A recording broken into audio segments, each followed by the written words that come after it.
नमस्कार दोस्तों, कैसे हैं आप लोग। मेरा नाम है कन्हैया सिंह और स्वागत करता हूं मैं आपका द स्टडी सेंटर पर। तो गाइज़, एनसीईआरटी क्लास 6 हिस्ट्री चल रही है। चैप्टर नंबर 1 पिछली वीडियो में पूरा हो चुका है और अभी हम लोग हैं चैप्टर नंबर 2 पर।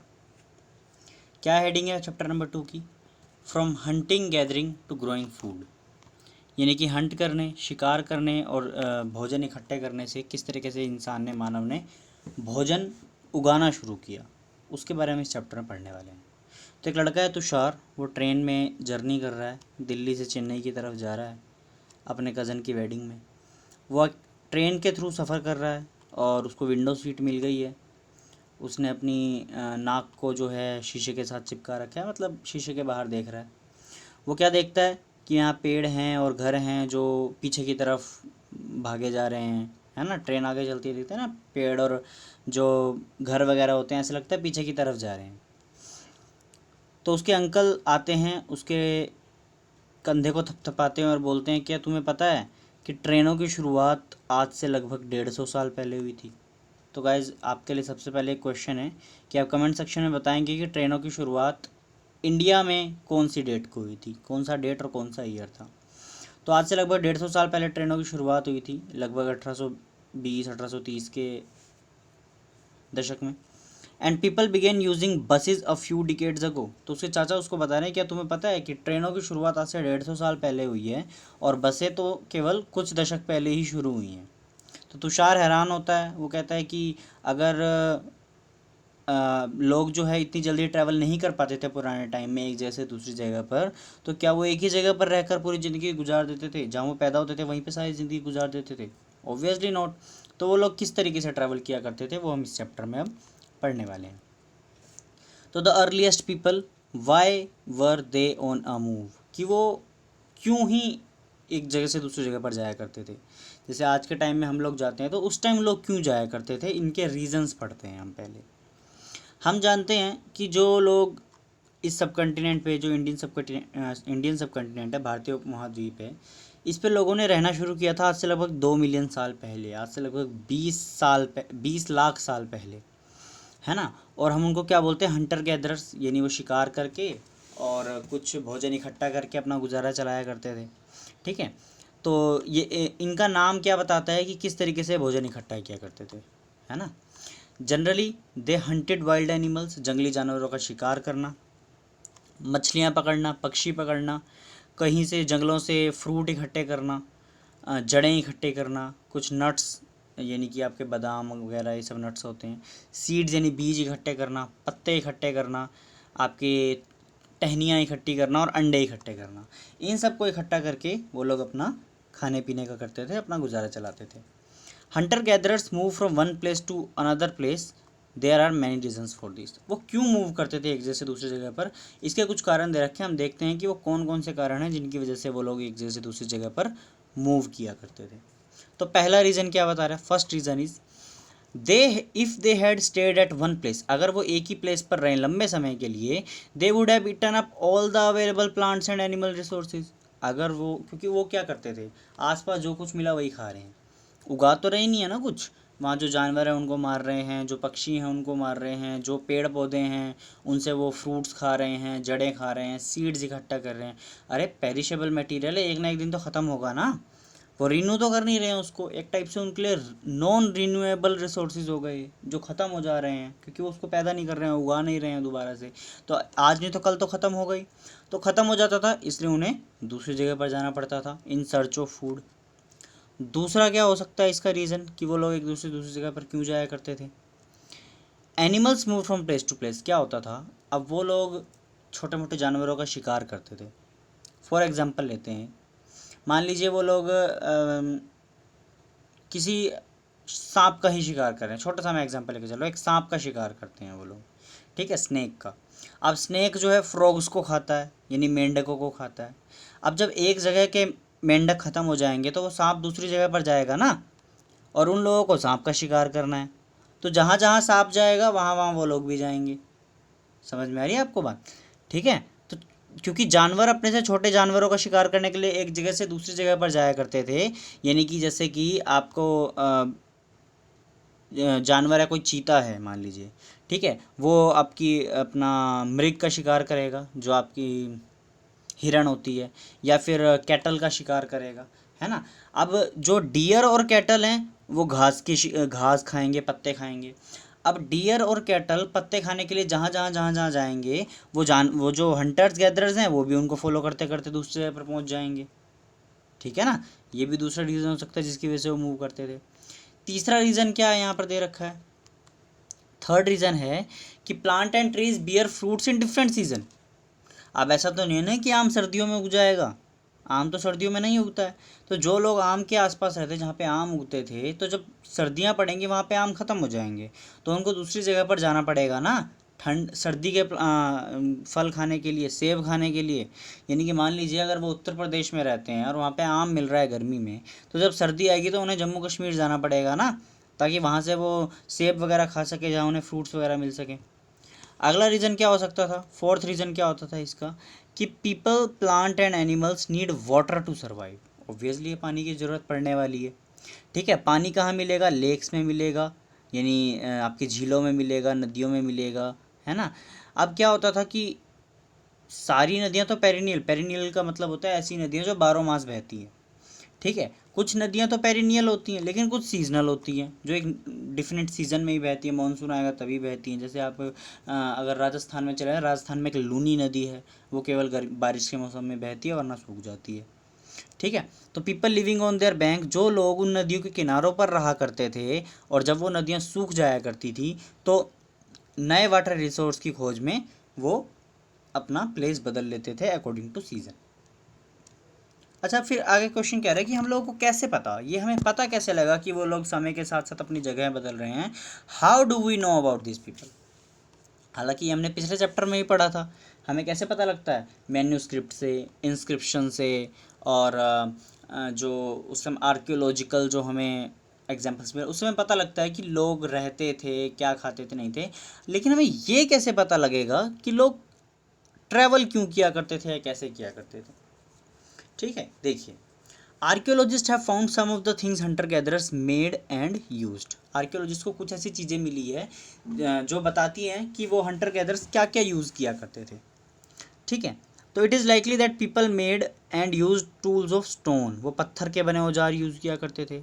वुड यानी लकड़ी के बने, बोन यानी हड्डी के बने हुए, स्टोन, वुड और बोन, इन तीनों चीज़ों से बने हुए औजारों का यूज़ करते थे, ठीक है। जिनमें से जो सबसे ज़्यादा सर्वाइव किए हैं वो हैं स्टोन टूल्स। ऑब्वियस है ना, स्टोन डिकम्पोज नहीं हो पाता है, तो स्टोन के जो टूल्स थे वो बच गए हैं, बाकी जो बोन के या वुड के थे वो ज़्यादातर डिकम्पोज हो चुके हैं, ठीक है। आगे क्या कह रहा है, some of these stone tools were used. अब ये किस चीज़ के लिए यूज़ करते थे स्टोन टूल्स को, cut meat and bone, meat और बोन को यानी हड्डी को और मांस को काटने के लिए, ठीक है। Scrap bark from the trees, पेड़ों से जो है छाल उतारने के लिए पेड़ों की, है ना। इसके अलावा एंड हाइड्स यानी कि एनिमल स्किन, जानवरों की स्किन को उतारने के लिए इसका यूज़ किया करते थे वो। इसके अलावा क्या यूज़ करते थे, चॉप फ्रूट एंड रूट्स, पेड़ फलों को काटने के लिए या जड़ों को काटने के लिए इसका यूज़ किया करते थे।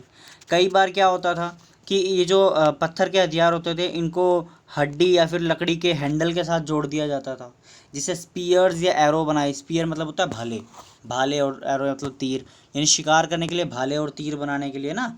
यानी कि इस तरीके का मान लीजिए ये पत्थर का आपके पास स्टोन हो गया, ठीक है, इसके पीछे इन्होंने ऐसे लकड़ी जोड़ दी, ठीक है, या हड्डी का इस तरीके से एक जोड़ दिया ताकि उनको पकड़ने में हेल्प हो, या फिर ऐसी तीर बना ली, है ना। रामायण महाभारत में देखा है ना आप लोगों ने इस तरीके की तीरें, ठीक है। Which was used as firewood, ठीक है। अब वो क्या करते, सॉरी, वो हंटिंग के लिए इसको यूज़ करते हैं। Other tools were used to chop wood, कुछ टूल्स का यूज़ किस लिए किया जाता था, लकड़ी काटने के लिए, और उस लकड़ी का फिर क्यों यूज़ किया जाता था, फायरवुड में, यानी आग जलाने के लिए, ठीक है। और लकड़ी का यूज़ किस चीज़ में किया जाता था, हट्स बनाने के लिए, झोपड़ियाँ या फिर टूल्स और औजार वगैरह बनाने के लिए, है ना। आगे देखिए यहाँ पे कुछ स्टोन टूल्स दे रखे हैं, तो यहाँ साइड में लिखा हुआ आप देख सकते हैं, stone tools may have been used for left. Left में आपको क्या दिखाई दे रहा है, digging the ground to collect edible roots, यानी कि लोग क्या किया करते थे कि ज़मीन खोद कर और जो खाने योग्य जड़ें होती थी वो निकाल लेते थे, ठीक है, जैसे आज के टाइम में खाने होके जड़े होते हैं ना, आलू है एक जड़ी तो है, आलू भी है ना। या इसके अलावा स्टिचिंग क्लॉथ्स, कपड़े सिलने के लिए या एनिमल की स्किन को सिलने के लिए भी इस चीज़ का यूज़ किया जाता था। ठीक है, आगे देखते हैं। आगे कह रहा है choosing a place to live in, रहने के लिए एक जगह खोजना। अब यहाँ पे आपको मैप दे रखा है एक, ठीक है, इस मैप में वो सारी जगहें दे रखी है जहाँ जहाँ पर लोग उस समय में रहा करते थे। तो कौन कौन सी जगहें ध्यान से पढ़ेंगे हम। अब मैप के अगर आप यहाँ साइड में देखें तो यहाँ आपको दिखाई दे रहा है ना, पैलियोलिथिक, नियोलिथिक, मेगालिथिक, ये सब हम पढ़ेंगे लेटर ऑन, इसी चैप्टर में हम पढ़ेंगे कि ये सब क्या होता है। ठीक है, ऊपर क्या लिखा है कि look at map 2 below, map number 2 पर देखिए क्या लिखा है कि all the places mark with red triangles are site from where the archaeologist have found evidence of hunter gatherers. यहाँ पे जितने भी आपको रेड प्लेसेस दिख रहे हैं, कौन कौन से रेड प्लेसेस है मार्क कर देता हूँ मैं। भीमबेटका नज़र आ रहा है आपको, कुरनूल नज़र आ रहा है आपको, कुरनूल की गुफाएं, हुंजगी नज़र आ रहा है आपको। ठीक है, तो ये वो प्लेसेस थे जहाँ पे कौन मिले हैं, हंटर और गैदरर्स मिले हैं आर्कियोलॉजिस्ट को। ठीक है, इसके अलावा यहाँ पे आपको भीमबेटका, हाँ ये बस यही 3 पोजीशंस हैं। ठीक है, hunter gatherers lived in many more places, only some are shown on this map. और भी कई सारी जगहें थी जहाँ पे हंटर गैदरर्स रहा करते थे, पर इस मैप में केवल कुछ ही दिखाई गई हैं। ठीक है, तो ज़्यादातर सोर्सेज कहाँ हुआ करते थे, near source of water, obvious सी बात है ना, पानी जहाँ पे होगा वहीं पे लोग रहेंगे ना, रिवर के पास, लेक्स के पास, ये ज़्यादातर चीज़ें जो हैं मिला करती थी। आगे देखते हैं। अब यहाँ आपको भीमबेटका के बारे में बता रहा है, तो पहले आप देख लीजिए भीमबेटका कहाँ पर है। ये आपको नज़र आ रहा है आज के टाइम के मध्य प्रदेश के आसपास में भीमबेटका। ठीक है ना, यही भीमबेटका के बारे में यहाँ पे आपको बता रहा है। देखिए कि भीमबेटका जो है आज के मध्य प्रदेश में जो लाई करता है। ठीक है ना, this is an old site with caves and rock shelter. एक पुरानी साइट है, एक पुरानी जगह है जहाँ पे क्या मिली है आपको, केव्स यानी गुफाएं मिली है, रॉक और पत्थरों के बने हुए शेल्टर मिले हैं। इन शेल्टर्स का लोग, इन केव्स का लोग यूज़ क्यों करते थे, people choose this natural way caves, इन प्राकृतिक गुफाओं का प्रयोग लोग इसलिए किया करते थे, किस चीज़ के लिए, because this provide them shelter from rain. इससे क्या है, उन्हें बारिश में बचने के लिए, गर्मी से बचने के लिए, हवाओं से बचने के लिए एक शेल्टर मिल जाता था। ठीक है, these rocks shelter are close to the Narmada valley. Narmada river के आसपास जो नर्मदा की वैली है वहाँ पे ज़्यादातर, नर्मदा कहाँ पे है, यहाँ पे, मैंने आपने पिछले लेक्चर में हम लोगों ने पढ़ा था ना, ये देखिए ये रही नर्मदा रिवर, दिखाई दे रही है आपको। तो इसी के आसपास जो है ये सारी चीज़ें बसी हुई थी, क्या, भीमबेटका की, और गुफाएँ वगैरह जो थी। ठीक है, ये सारी बसी हुई थी। आगे कह रहा है एज स्टोन टूल्स वर इंपॉर्टेंट, क्योंकि पत्थर के औजार बहुत इंपॉर्टेंट हो गए थे उस टाइम में। क्यों, क्योंकि पत्थर के औजार जो है पेरिशेबल नहीं थे, लंबे समय तक चलते थे। People try to find where good quality stone was easily available. तो लोग कौन सी जगहों पर ट्रैवल करने लगे जहाँ पे अच्छी किस्म का पत्थर मिल सके, है ना, अच्छी किस्म का पत्थर मिलेगा तभी तो वहाँ पे फ़ायदा है ना जाने का। ठीक है, इसके बाद rock painting and what they tell us. अब कुछ रॉक की पेंटिंग्स हमें नज़र आ रही हैं, इससे हमें क्या पता चलता है, देखिए इसमें साफ साफ पता लग रहा है कि एक पर्सन है ना, और ये कोई एंटीलोप या फिर कोई डियर वगैरह है, हिरण वगैरह है, और ये इसका शिकार कर रहा है ना। तो a painting from rock shelter describe the painting. तो एक रॉक शेल्टर से आपको एक पेंटिंग नजर आ रही है और आपको कहा जा रहा है कि आप इसको डिस्क्राइब कीजिए, तो पता लग ही रहा है इसमें क्या है ना। तो many of the caves in which these early people lived having painting on the walls. जिन भी गुफाओं में ये लोग रहा करते थे उनकी दीवारों पर पेंटिंग्स मिली है। ठीक है, जो लोग वहाँ रहते थे वो पेंटिंग करने के शौकीन होंगे, उन्होंने दीवारों पर बना दी पेंटिंग्स। ठीक है, तो ज़्यादातर एग्जांपल कहाँ पे मिले, मध्य प्रदेश में या फिर सदर्न उत्तर प्रदेश में, वही मध्य प्रदेश वाला एरिया हो गया। तो इसमें क्या दिखाई देता है, these painting show wild animals, जंगली जानवर, with great accuracy and skill. बहुत अच्छी स्किल के साथ, एक्यूरेसी के साथ इन जानवरों को बनाया गया। देखिए एक ये गुफा नज़र आ रही है ना आपको। ठीक है, आगे क्या कह रहा है कि साइट्स क्या होता है।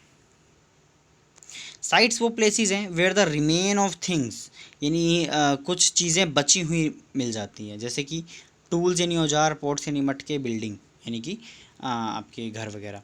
ठीक है, वर फाउंड, तो जहाँ भी आर्कियोलॉजिस्ट को ये सब मिला, टूल्स मिले, पोर्ट्स मिले, बिल्डिंग्स मिले, उन्होंने इसको कहा ये साइट है। ठीक है, तो these were made, use and left behind by people, यानी लोग क्या करते थे, इनको बनाते थे। ठीक है, इनको यूज़ किया करते थे पहले, फिर उसके बाद इसको छोड़ देते थे। ठीक है, दीज में be found on the surface of earth. अब ये कहाँ कहाँ पे मिले हैं, या तो ये अर्थ की सरफेस पर मिल जाते थे, ठीक है, या फिर धरती के नीचे दबे हुए मिल जाते थे, या कई बार पानी के अंदर भी मिल जाते हैं। आज के टाइम में। ठीक है, तो इन सब के बारे में हम लेटर ऑन इस चैप्टर में आगे पढ़ेंगे। फाइंडिंग अबाउट द फायर्स, आग, आग का यूज़ कैसे किया गया। तो कह रहा है कि find the Kurnool caves on the map too. चलिए भाई मैप पे चलते हैं। आपको यहाँ पे कुरनूल की गुफाएं नज़र आ रही हैं जो आज के टाइम में आंध्र प्रदेश के आसपास पड़ रहा है। ठीक है, कुरनूल की केव्स। तो कुरनूल की केव्स में क्या कह रहा है,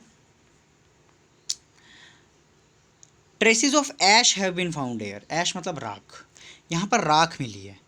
ठीक है, तो इससे क्या पता लगता है कि लोग जो थे आग के साथ फेमिलियर थे, यानी जानते थे कि आग कैसे जलाई जाती है। Fire could have been used for many things, आग को कई चीज़ों के लिए यूज़ किया जा सकता था। ठीक है, as a source of light, light के लिए, मीट पकाने के लिए, या जानवरों को, जंगली जानवरों को दूर भगाने के लिए। आगे कह रहा है आपको क्या लगता है आज के टाइम में फायर का यूज़ किस लिए होता है, तो उसके लिए आप वेल नोन है कि आज के टाइम फायर किस लिए यूज़ होती है। आगे मैंने आपको बताया था ना यहाँ पे मैप के अंदर पैलियोलिथिक, नियोलिथिक और मेगालिथिक, ये सब क्या है ये मैं आपको अब बताता हूँ। देखिए, नेम्स एंड डेट्स, यानी डेट को किस तरीके से नाम दिए गए हैं। Archaeologist have given lengthy names for the time they are studying. जिस भी टाइम को वो पढ़ते हैं उसे लंबे लंबे नाम दे रखे हैं अच्छे खासे। क्या क्या नाम दे रखे हैं वो देखिए। They called the earliest period as Palaeolithic. Earliest period, जो सबसे पुराना समय है उसको क्या कहा गया है, पैलियोलिथिक। ये दो शब्दों से मिलकर बना है ग्रीक भाषा के। पहला है पैलियो जिसका मतलब होता है ओल्ड यानी पुराना, दूसरा है लिथो जिसका मतलब होता है पत्थर यानी स्टोन।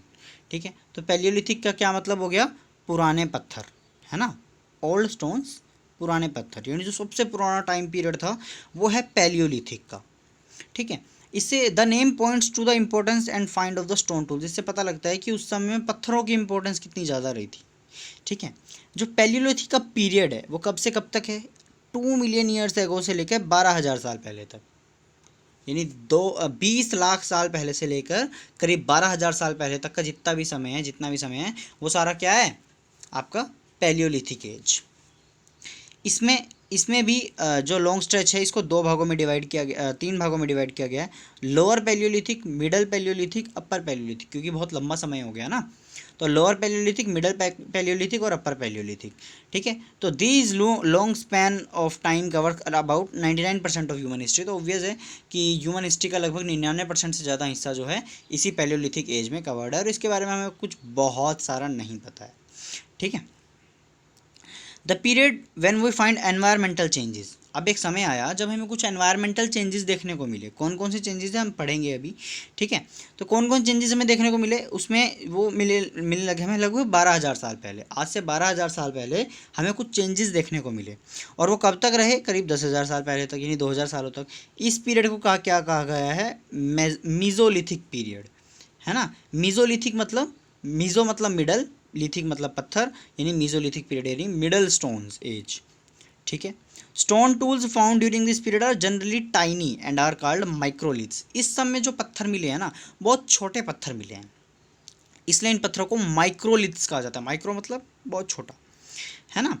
इसका आगे क्या कह रहा है कि microliths were probably stuck to the handles of bone and wood to make tools such as saw and sickles. मैंने आपको बताया था ना अभी कि इस तरीके के पत्थर जो ये पत्थर हुआ करते थे, इन पत्थरों में इस तरीके से एक पीछे बोन या फिर कुछ जोड़ दिया जाता था जिससे कि एक भाला बन जाता था।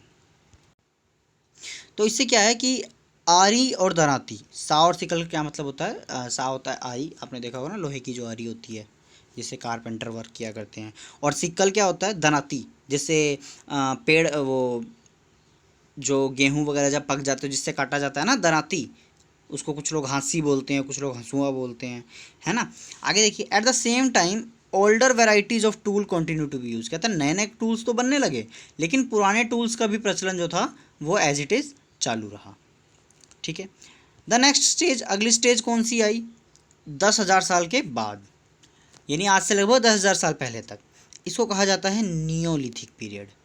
ठीक है, नियो का मतलब क्या, न्यू, लिथिक मतलब पत्थर, तो what do you think by Neolithic, new stones. अच्छा, अगर आप अभी इसमें परेशान हो रहे हैं कि क्या नियोलिथिक है, क्या अपर लिथिक आपका पैलियोलिथिक है, क्या मीजोलिथिक है, वो मैं आपको भी देखिए एक बार मैं समझाता हूँ। ये देखिए, मान लीजिए ये आपकी टाइमलाइन है, ठीक है, ये रही टाइमलाइन। अब ये है आपका आज प्रेजेंट 2021, ये आपका 2021 हो गया, ठीक है। अब सॉरी, ये 2021 हो गया आपका। ये मैं दोबारा ड्रॉ कर देता हूँ, ये देखिए ये टाइम हो गया, पूरी आपकी टाइमलाइन होगी यहाँ पर, ठीक है ना। ये हो गया हमारा 2021, ठीक है। ये हो गया आपका सन 0, आज से लगभग 2021 साल पहले। ये हो गया 10,000 साल पहले। ये हो गया हमारा 12,000 साल पहले। और ये हो गया हमारा करीब 2 मिलियन ईयर्स एगो, ठीक है गाइस। अब यहाँ पे देखिए, ये जो सन 0, ये 2021 से लेके ये जो 10,000 साल तक का समय है, इसको कहा गया है आपका नियोलिथिक पीरियड, ठीक है, नियोलिथिक पीरियड। अब इसके बाद 10,000 से 12,000 को कहा गया है मीजोलिथिक पीरियड, ठीक है। और जो 12,000 से टाइम इमेमोरियल तक है, जब से ह्यूमन बीइंग का स्टार्ट हुआ, इसको क्या कहा गया है, पैलियोलिथिक पीरियड। अच्छा एक चीज़ ध्यान दीजिएगा, ये जो 2021 से 10,000 तक है ना, तो इसको ये मत समझ लीजिए कि टोटल 12,000 साल है, नहीं, ये टोटल 10,000 साल की बात की जा रही है, यानी कि यहाँ से लेकर टोटल 10,000 साल तक, ठीक है ना। ये था नियोलिथिक, बीच में 2000 साल थे आपके मीजोलिथिक, और इससे पहले का जितना भी समय था ये सारा पैलियोलिथिक। उम्मीद है आपको ये समझ में आ गया होगा, ठीक है। So we have also mention the name of some places, हमें कुछ प्लेसेस के नाम भी यहाँ पर बताए गए हैं। You will find the name of many more places in the later chapter. हम आगे और भी प्लेसेस के नाम, जैसे यहाँ पे हमने पढ़ा ना, कुरनूल की गुफाएं पढ़ी हमने, भीमबेटका के बारे में पढ़ा, है ना। तो आगे हम और भी नामों के बारे में पढ़ने वाले हैं और देखते हैं उनको लोग क्या नाम करते हैं। अब चेंजिंग एनवायरनमेंट, जैसा मैंने आपको ऊपर बताया था ना कि 12,000 साल के बाद जो है एनवायरनमेंट चेंज होने लगा, तो किस तरीके से वो एनवायरनमेंट चेंज हुआ, कैसे कैसे उसके अंदर चेंजेस आए, वो हम अभी इसमें देखेंगे। So what were the major changes in the climate of the world, कि आज से लगभग 12,000 साल पहले क्लाइमेट में कुछ चेंज आने लगे। कौन कौन से चेंजेस थे वो, ठीक है। तो चेंजेस कौन कौन से थे, with the shift of relatively warm condition, temperature जो था ना वो थोड़ा गर्म होने लगना शुरू हो गया। अब जैसे पहले बर्फ़ वगैरह थी हर जगह पे, है ना, जो आपकी आइस एज चल रही थी, आइस एज ख़त्म होने लगी, आपकी गर्मी होने लगी। इससे क्या हुआ, कुछ घास के मैदान उग गए, घास के मैदान उग गए तो ऐसे जानवर पैदा होने लगे जो घास खाया करते थे, जिनमें था आपका डियर, डियर यानी आपकी मृग जिसको बोला जाता है ना। इसके अलावा एंटीलोप, वो भी एक हिरण जैसा ही जीव होता है, ठीक है। बकरियां, आपके भेड़ और अन्य जो मवेशी वगैरह थे वो पैदा होने लगे, जो कि घास के ऊपर सर्वाइव कर सकते थे। Those who hunted these animals now followed them. अब जब भेड़ बकरियां आने लगी तो भेड़ बकरियों के साथ में वो भी आए जो जो इनका शिकार किया करते थे, चाहे वो जंगली जीव हो या फिर वो उस टाइम का इंसान हो, ठीक है।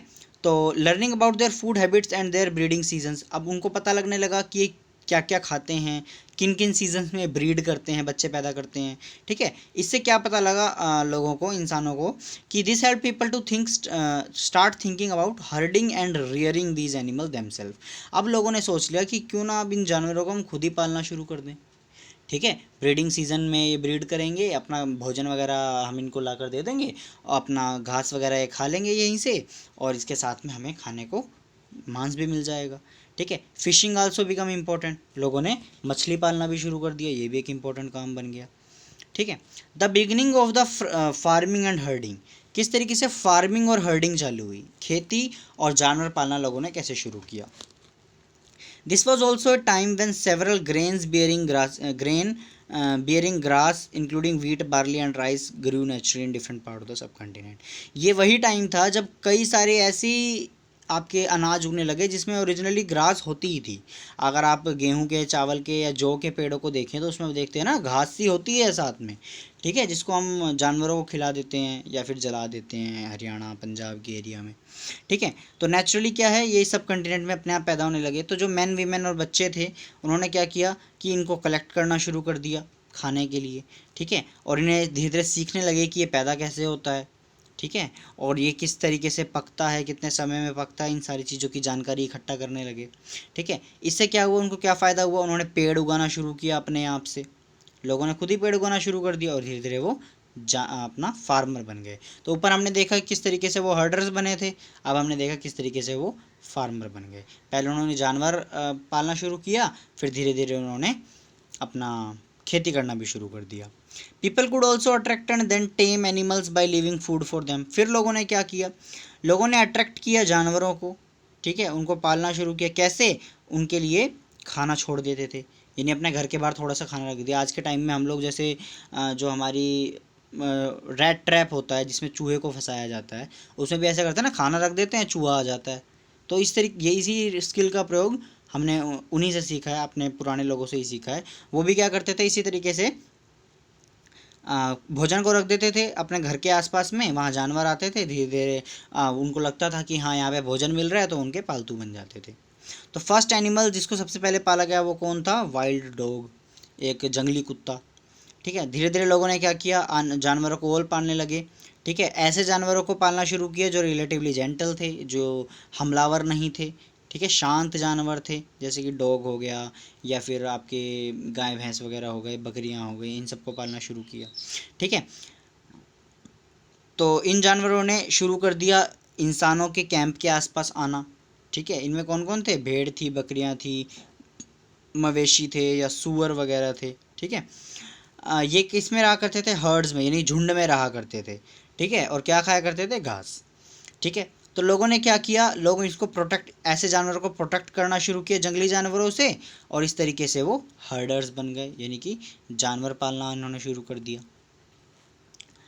ओके, तो आगे क्या दे रखा है, डोमेस्टिकेशन, यानी कि जानवर पालने की प्रक्रिया, किस तरीके से शुरुआत हुई, कैसे ये चला, वो हम पढ़ेंगे अभी, ठीक है। तो डोमेस्टिकेशन क्या है, एक प्रक्रिया है, एक ऐसा काम है जो पुराने समय के लोग ने करना शुरू किया और हम आज तक करते आ रहे हैं।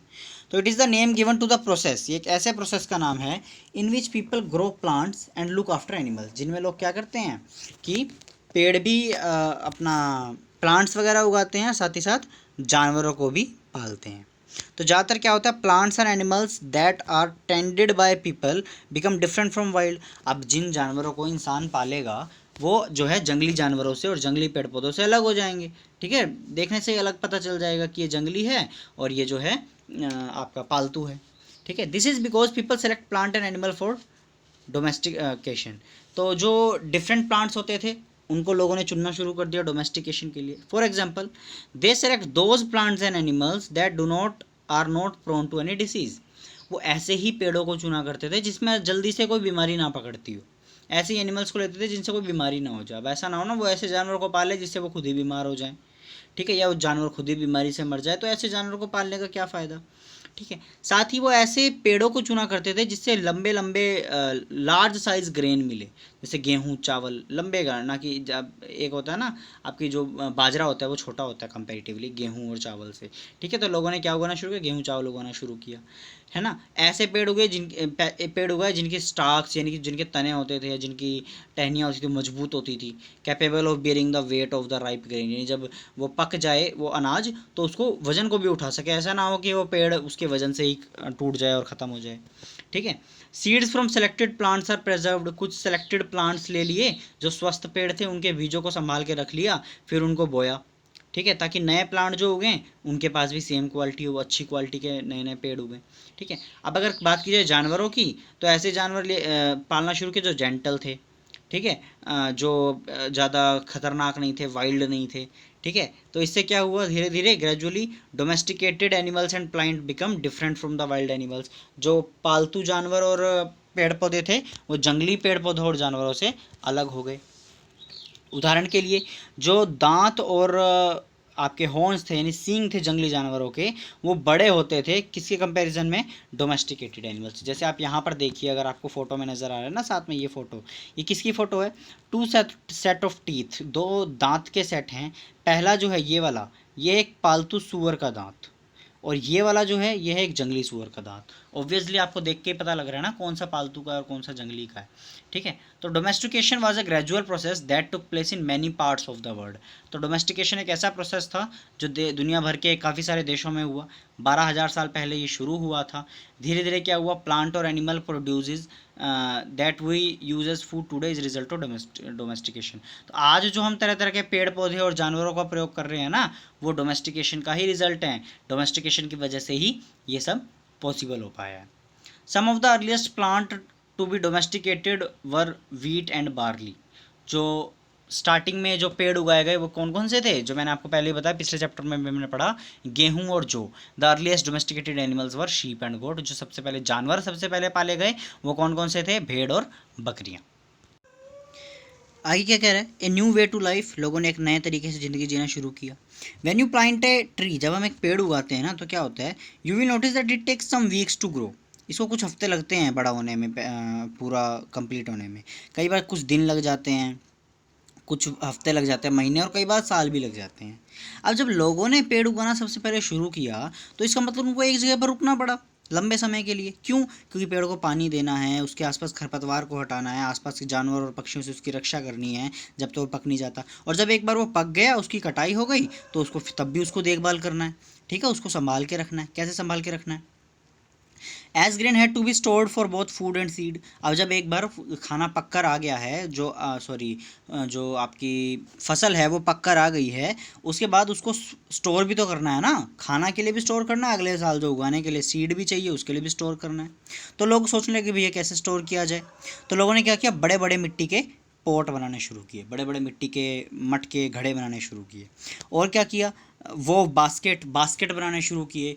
बास्केट किस तरीके से, यानी कि जो होता है ना खजूर के पेड़ जो होते हैं उसके थ्रू उसको वीव करके, है ना, आपकी फोल्डिंग की तरह वीव करके उसको बनाया जाता है। साथ ही साथ लोगों ने क्या किया, अपना गड्ढे खोदकर ज़मीन में वहाँ पे रखना शुरू किया, ठीक है। और क्या है, स्टोरिंग एनिमल्स। अब पेड़, आपने फसल को तो स्टोर कर लिया, जानवरों को कैसे आपने स्टोर किया वो देखते हैं, ठीक है। क्या बता रहा है इसमें कि एनिमल मल्टीप्लाई नेचुरली। अब पेड़ों को तो उगाना पड़ता था, बट एनिमल मल्टीप्लाई नेचुरली, वो अपने आप ब्रीड करते हैं, अपने आप मल्टीप्लाई होते रहते हैं, ठीक है। बस क्या है कि उनका ध्यान रखना पड़ता है केयरफुली, क्योंकि वो दूध भी देते हैं, समय पड़ने पर भोजन भी देते हैं, यानी कि मीट, ठीक है। और जब भी रिक्वायर पड़ता है वो मीट भी प्रोवाइड कर देते हैं, ठीक है। इसके अलावा इसलिए जो है जानवरों को एक टाइप से स्टोर ऑफ फूड कहा जाता है, यानी अपने आप में ही वो एक भोजन का स्टोर है, ठीक है। नीचे क्या कह रहा है, apart from food what are the other things that animals produce. अब बताइए कि भैया फूड के अलावा क्या क्या चीज़ें प्रोड्यूस करते हैं एनिमल जो हमें देते हैं। अब देखिए जैसे शीप है वो हमें वूल प्रोवाइड करता है, रेशम का कीड़ा जो होता है वो हमें रेशम प्रोवाइड करता है ना, ये सारी चीज़ें हैं।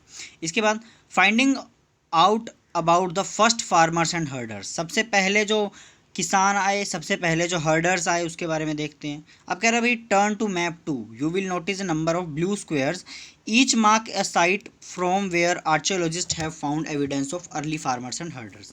तो अगर हम मैप पर देखें, देखिए मैप पर आ जाते हैं, ब्लू स्क्वेयर्स कहाँ पर हैं, ये देखिए आपको मैप पर ब्लू स्क्वेयर्स नज़र आ रहे हैं। यहाँ पे आपको चिरांड नज़र आ रहा है, यहाँ आपको मेहरगढ़ नज़र आ रहा है, आपको दाउजली हेडिंग नज़र आ रहा है, आपको यहाँ महागढ़ और कोल्डीवा नज़र आ रहा है, ठीक है। आपको यहाँ पर हल्लूर नज़र आ रहा है, सॉरी फॉर माई प्रोनाउंसिएशन। आपको यहाँ पर पय्यमपिल्ली नज़र आ रहा है, ठीक है। तो ये सारी जगहें जो हैं, इसके अलावा यहाँ पे आपको ऊपर सबसे ऊपर बुर्ज होम भी नज़र में आ रहा है, ठीक है। ये सारी जगह कौन सी थी जहाँ पर क्या किया लोगों ने करना शुरू, सबसे पहले, है ना, where archaeologist found evidence of farmers and herders. सबसे पहले जो फार्मर हर्डर्स वो इन्हीं प्लेसेस पर मिले।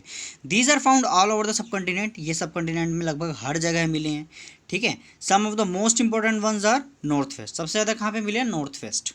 नॉर्थ वेस्ट यानी आपका आज के टाइम पंजाब, जम्मू कश्मीर, आपका पाकिस्तान जो है आज के टाइम का, है ना। तो यानी कि प्रेजेंट डे कश्मीर में, ईस्ट और साउथ इंडिया में, कश्मीर में मिले हैं, ईस्ट इंडिया में मिले हैं और साउथ इंडिया में मिले हैं, ठीक है।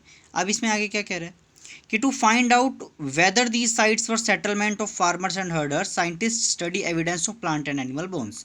अब साइंटिस्ट ने क्या किया, वहाँ पे जितने भी प्लांट्स मिले हैं, जो एनिमल्स की बोन्स मिले, उनको स्टडी करना शुरू किया कि यहाँ पे जो लोग रहते थे वो फार्मर हर्डर थे भी या नहीं, ठीक है। One of the most exciting finds include remains of the burnt grains. एक सबसे इंटरेस्टिंग चीज़ वहाँ पे क्या मिली है, बर्न्ट ग्रेन यानी जले हुए अनाज। हो सकता है वो एक्सीडेंटली जल गए हों या फिर जानबूझकर जलाए गए हों, ठीक है, पर्पज से जलाए गए हों या एक्सीडेंट से जले हैं, इसके बारे में हम कुछ नहीं कह सकते, ठीक है। साइंटिस्ट ने इन ग्रेन्स को आइडेंटिफाई किया है और हमें पता लगा है कि कौन कौन सी क्रॉप्स उस समय उगाई जाती थी। उन्हें कुछ हड्डियाँ भी मिली है जिससे हमें ये पता लगता है कि कौन कौन से जानवर उस टाइम पाला जाते थे। टुवार्ड द सेटल लाइफ यानी किस तरीके से इंसान ने एक सेटल लाइफ, क्योंकि पहले तो झूम खेती किया करते थे लोग, एक जगह से दूसरी जगह पर जाते रहते थे, तो किस तरीके से लोगों ने एक सेटल खेती करनी शुरू की वो हम देखते हैं। Archaeologist have found traces of huts and houses at some places. कहीं कहीं पर हमें हट्स यानी कि झोपड़ियाँ, हाउसेज यानी घर मिले हैं। For instance Burj home in present day Kashmir. आपने जो ऊपर मैप देखा है, देखिए उसमें बुर्ज होम को मार्क कीजिए,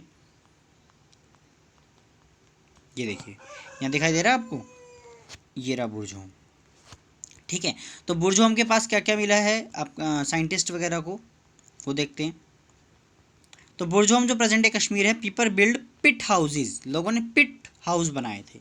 पिट का मतलब होता है गड्ढा, गड्ढे के अंदर लोगों ने घर बनाए थे। किस तरीके के घर थे, विच वर डग इनटू द ग्राउंड, जमीन के अंदर खोद कर बनाए जाते थे, with steps leading into them, और नीचे की तरफ जमीन के अंदर सीढ़ियाँ बनाते थे लोग, ठीक है। इससे क्या होता था, उन्हें ठंड से राहत मिलती थी। कश्मीर की तरफ ठंड ज़्यादा होती है ना, तो ज़मीन के अंदर रहने लगे तो वहाँ ठंड कम होती है, ठीक है। Archaeologist have found cooking hearth. Cooking hearth का मतलब होता है चूल्हे, भोजन बनाने के लिए चूल्हे होते हैं ना, वो चूल्हे मिले हैं inside and outside the huts. वो झोपड़ी के अंदर की तरफ भी चूल्हे मिले और बाहर भी चूल्हे मिले हैं, जिससे पता लगता है कि वेदर के अकॉर्डिंग लोग जो है खाना बनाया करते थे, इंडोर या आउटडोर। अब जब गर्मी है तो अंदर आग के साथ बैठ के खाना बनाना पॉसिबल नहीं होता ना। आप लोगों ने नोट किया होगा, जब गर्मी में मम्मी खाना बना रही होती है तो पसीने पसीने हो जाते हैं, है ना, प्रोवाइडेड अगर आपके किचन में एसी नहीं लगा हुआ तो, ठीक है। अब उसके बाद क्या रहा है कि जब ठंड होती थी तो लोग अपना अंदर दुबक के आराम से कोने में बैठ के आग में हाथ तापते हुए अंदर खाना बनाते थे। Stone tools have been found. आगे क्या कह रहा है, stone tools have been found from many sites.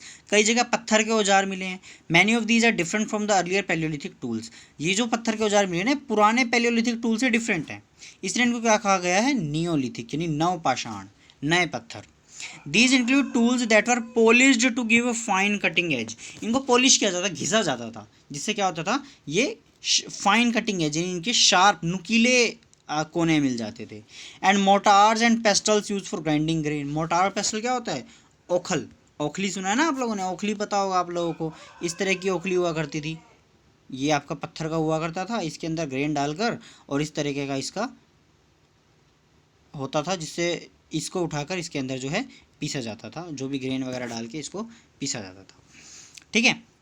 And other plant produce, और बीज के अलावा, सीड्स के अलावा, ग्रेन्स के अलावा कुछ भी पीसना हो उसको ओखल में ही पीसा जाता था।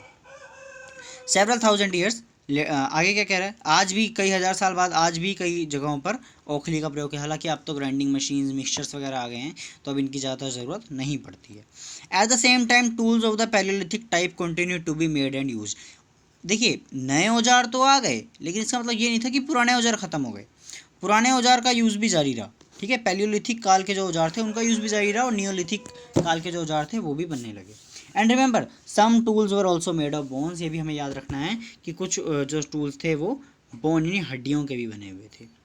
देखिए ये यहाँ पे कुछ एग्जांपल दे रखे हैं ना, ये देखिए किस तरीके के औजार बने हुए थे। न्यू स्टोन टूल्स, ये नए पत्थर थे जो कि आगे से नुकीले हैं, आप देख पा रहे हैं ना, इनमें ये नुकीले पत्थर हैं, और जो पुराने पत्थर होते थे वो नुकीले बेसिकली जनरली नहीं हुआ करते थे। Many kind of earthen pots have been found. कई तरह के मटके मिले हैं। दीज वर समटाइम्स डेकोरेटेड, कई बार इनको सजाया भी जाता था, सजे सजाए होते थे, ठीक है। तो ये किस चीज़ के लिए, स्टोरिंग थिंग्स, चीज़ों को स्टोर करने के लिए, ठीक है। लोगों ने इनका मटकों का यूज़ किया कुकिंग फूड के लिए, यानी खाना बनाने के लिए। बर्तन तो होते नहीं थे, तो मटके को ही चूल्हे पर चढ़ाया और खाना बन गया, ठीक है। यानी चावल वगैरह बनाने के लिए इसका यूज़ हो जाता था। Wheat and lentils that now become an important part of life. अब वहाँ पे जो गेहूँ होता था, लेंटिल्स का मतलब होता है मसूर की दाल, बेसिकली जो भी दालें वगैरह हैं वो डाइट का एक इम्पॉर्टेंट हिस्सा बन गई थी, ठीक है। लोगों ने क्या किया, कपड़े बुनना शुरू किया कई डिफरेंट काइंड ऑफ मटेरियल से, ठीक है। जैसे कि कॉटन का यूज़ करना शुरू किया। अब कॉटन का यूज़ करना शुरू, कपड़े बनाना शुरू किया तो कॉटन उगाना भी शुरू कर दिया लोगों ने। तो आगे क्या कह रहा है कि did things changes everywhere and all at once, कहते क्या पूरे देश में चीज़ें एक साथ बदलनी शुरू हुई, पूरे सब कंटिनेंट में नहीं, कहीं पर कोई काम जल्दी शुरू हुआ, कहीं पर थोड़ा समय लगा। In many areas man and women still continue to hunt and gather food, कहता है इवन आज 2021 में भी कई सारे ऐसे प्लेसेस हैं जहाँ पर लोग क्या करते हैं, हंटिंग एंड गैदरिंग का काम करते हैं। अगर आज आप नॉर्थ ईस्ट एरिया में चले जाएं, वहाँ पे झूम खेती आज भी प्रेवलेंट है, ठीक है ना। धीरे धीरे लोगों ने इनको अडॉप्ट किया अलग अलग एरियाज़ में ओवर सेवरल थाउजेंड, कई हज़ार सालों में, ठीक है। Beside in some cases people try to combine this activities doing different things doing different season.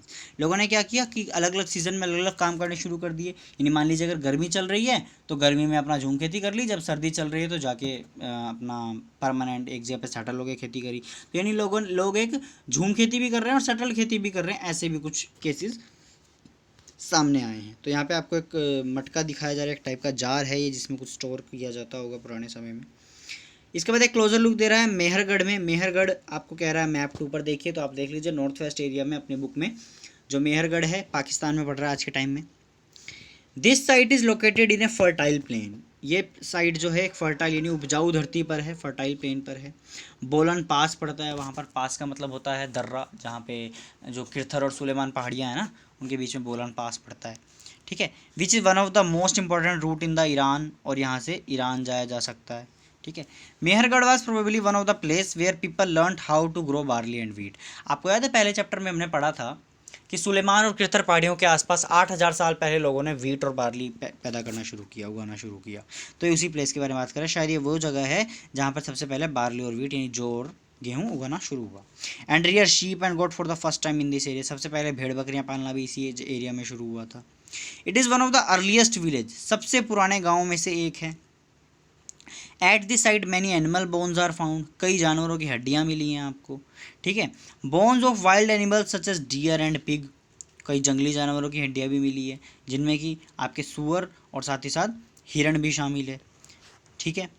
आगे also bones of sheep and goat, कुछ पालतू जानवरों की हड्डियाँ भी मिली है, यानी जिसमें आपका शीप यानी कि भेड़ बकरियाँ शामिल है।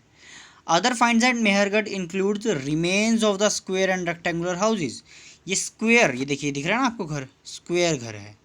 इस तरीके से कुछ रेक्टेंगुलर हाउसेज भी मिले हैं, ठीक है। तो कुछ स्क्वेयर और रेक्टेंगुलर घरों के एग्जांपल मिले हैं। हर घर में कुछ कंपार्टमेंट, यहाँ पे आपको नज़र आ रहा है 1 2 3 4 कंपार्टमेंट है इस घर में, ठीक है। हो सकता है कुछ कंपार्टमेंट्स का यूज़ केवल खाने को स्टोर करने के लिए किया जाता हो।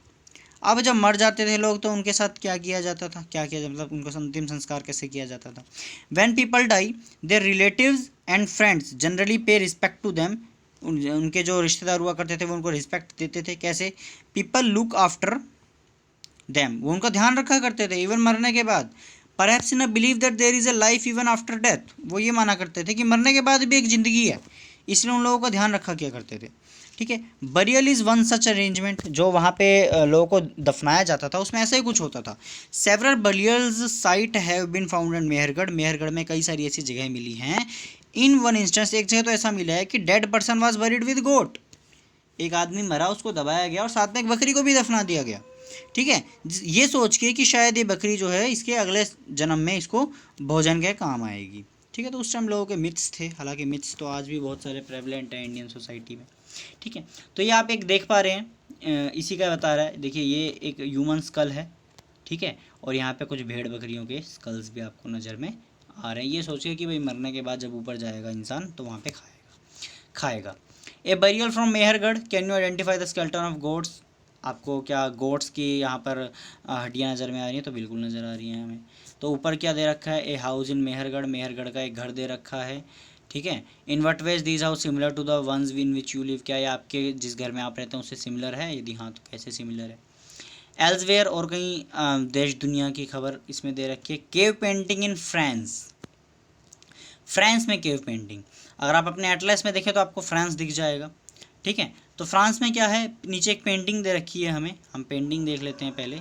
ये देखिए बहुत ही खूबसूरत पेंटिंग है, देखिए यहाँ पे सांड बने हुए हैं, बैल बने हुए हैं। तो ऑब्वियस सी बात है ना, उस टाइम में लोगों ने किस तरीके से इतनी सुंदर पेंटिंग बनाई। तो आप फ्रांस को देखिए, फ्रांस में क्या है, केव पेंटिंग आपको नज़र में आएगी, जो डिस्कवर किया है 4 स्कूली बच्चों ने करीब 100 साल पहले। 4 स्कूल के बच्चे शायद किसी केव में घूमने के लिए गए, उन्होंने देखा यहाँ पे किस तरीके से पेंटिंग बनी हुई है, ठीक है। तो ऐसा माना जाता है कि ये पेंटिंग आज से लगभग 20,000 से 10,000 साल पहले बनाई गई थी। ठीक है, इसी तरह की और सारी पेंटिंग्स में कुछ वाइल्ड हॉर्सेस, ठीक है, और साथ में aurochs, an older wild form of cattle, एक पुराने टाइप का कैटल, ठीक है, जैसे आपको नीचे नज़र भी आ रहा है। ठीक है, बाइसन यानी एक टाइप का बैल, ठीक है, एक जंगली बैल कह सकते हैं आप बाइसन को। इसके अलावा रिनोसरस, ठीक है, वुली यानी एक ऐसे रिनोसोरस जिनके ऊपर बाल हो, वुली हो वो। रेंडियर्स और बियर मिले हैं आपको, यानी भालू और रेंडियर्स जो पहाड़ी एरियाज़ में और बर्फ़ के एरियाज़ में मिलते हैं। पेंटेड इन ब्राइट कलर, सबसे इंपॉर्टेंट चीज़ क्या है कि ये ब्राइट कलर्स में पेंट किए गए हैं। ठीक है, तो ये कलर कैसे बनाए जाते थे, ये भी क्वेश्चन का विषय है। These colours are made from minerals like ऑर्कर और आयरन ओर। ऑर्कर क्या होता है, केसरिया, ठीक है, ऑकर और आयरन ओर, या फिर चारकोल, या फिर कोयले का प्रयोग करके, या फिर आयरन के ओर का प्रयोग करके ये सब बनाया जाता था। It is possible that these paintings were, अच्छा ऑकर का मतलब एक केसर भी होता है। ठीक है, केसर जो होता है ना जम्मू कश्मीर में होता है, दुनिया की सबसे महंगी फसल है केसर। ठीक है, it is possible that these paintings were done on ceremonial occasions, कुछ त्यौहार है किसी की शादी में, या कोई भी उस समय जो भी त्यौहार मनाए जाते होंगे, लग रहा है इनको देखकर लगता है कि उनकी शादी वगैरह में इस तरीके के जो पेंटिंग्स है वो बनाई जाती थी। या फिर हो सकता है स्पेशल रिचुअल्स, उस टाइम पे कोई धार्मिक रीति रिवाज होते होंगे जिसमें बनाए जाते होंगे। ठीक है, perform by hunters before they went in search for prey, यानी हो सकता है कि जो हंटर्स थे, शिकार करने वाले थे, देखिए यहाँ पे आपको नज़र में आ रहा है, तो शिकार करने वाले लोग जो शिकार पे जाने से पहले इस तरह की पेंटिंग्स बनाया करते होंगे। हो सकता है उनको उसको वो गुड लक मानते होंगे, या जो भी चीज़ें रही होंगी उस समय में, लोगों के जो भी विचार रहे होंगे उस समय में। ठीक है, इसके बाद एक और आपको दिखा रहे हैं नियोलिथिक साइट। आपको कह रहा है कि टर्की को फाइंड कीजिए आप अपने एटलस में। One of the most famous Neolithic site, एक बहुत फेमस यहाँ पे नियोलिथिक साइट आपको मिलती है जिसका नाम क्या है, Catal Huyuk, Catal Huyuk. It is found in Turkey, Turkey में पाया जाता है ये। ठीक है, several things were brought from great distance. ठीक है, वहाँ पे बाहर की ओर देशों से नई नई चीज़ें लाई जाती थी, जैसे सीरिया से फ्लिंट लाया जाता था, कोड़ी लाई जाती थी, रेड सी से कोड़ी होती है ना जो समुंदर में पाई जाती है, जो कहते हैं ना कोड़ियों के भाव, है ना, तो कोड़ी होती है, एक शेल होती है, समुद्र में पाई जाती है। मेडिटेरेनियन सी से शेल्स लाई जाती थी और सेटलमेंट के लिए यूज़ की जाती थी। ठीक है, remember there were no carts, याद रखिए उस समय कोई घोड़ा गाड़ी वगैरह नहीं थी, कोई गाड़ी वगैरह नहीं थी। ठीक है, तो लोग कैसे इन सब चीज़ों को किया करते थे, back of the pack animal. Pack animal कौन से होते हैं, जैसे गधे, घोड़े, खच्चर, जिनके ऊपर आप वजन लाद सकते हो। ठीक है, तो इन ऐसे जानवरों की पीठ के ऊपर लाद कर, या फिर कैटल की पीठ के ऊपर लाद कर, या फिर लोग खुद के ऊपर लाद कर, है ना, तो ये सब लाया करते थे। तो इसी के साथ ये चैप्टर आपका ख़त्म हो चुका है। ठीक है, चैप्टर 2 हमारा ख़त्म हो चुका है। उम्मीद करता हूँ आपको पसंद आया होगा, अच्छा लगा होगा, कुछ समझ में आया होगा। अगर आपको थोड़ा सा भी चैप्टर अच्छा लगा है, आपको मेरा समझाने का तरीका अच्छा लगा है, तो आप वीडियो को लाइक कर सकते हैं, चैनल को शेयर कर सकते हैं, और अपने दोस्तों को भी बता सकते हैं। चैनल को सब्सक्राइब करके बेल आइकन पे प्रेस कर लें ताकि आने वाली वीडियोज़ की भी आपको नोटिफिकेशन मिल जाए। ठीक है, फिर मिलते हैं अगली वीडियो में, तब तक के लिए stay healthy, stay safe, good bye.